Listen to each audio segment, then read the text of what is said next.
سلامة ومرحبا بكم في الحلقة الثانية في الزمني مع أمونة. رصتنا اليوم اللي هي العصيدة الحارة الزمنية بنة على بنة، نودكم ولا نشهيكم. أول إتاب في العصيدة الحارة متاعنا اليوم باش نحطوا الشكشوكة والزيت.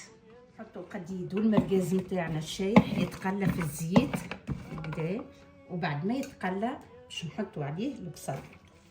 باش نحكي لكم على الريحه نتاع التقليه وتويكا، باش نحطوا الطماطم نتاعنا الكعب المقصوصه والكونسونطري ونزيدوها الهريسه، وباش نكملوا تويكا بالثوم نفوقوه من الحتابل فلفل اكحل. بعد ما خلينا نمرقوه بالماء سخون. هذا القديد والمرقاز باش نرميو قرين الفلفل اللي قصيناه ونخليوه يكمل التطبيق. كيما تشوفوا تويكا هكا قربت زيتها، وتو باش نركزوا العظم كل واحد هو حر نحطوهم.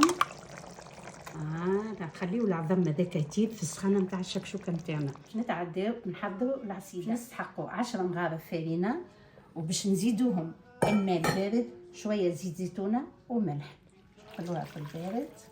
نبداو نعصدوا العصيده حتى هين نتحصلوا على تكستور باهيه. هاكا نقعدوا نعصدوا بالطريقه هذيا بالضبط. ما شاء الله ما شاء الله ما شاء الله. بعد ما طابت العصيده نتاعنا فرغناها في صحن التقديم. نزينوا العصيده بالشكشوكه اللي سبقنا وحضرناها في اخر مرحله.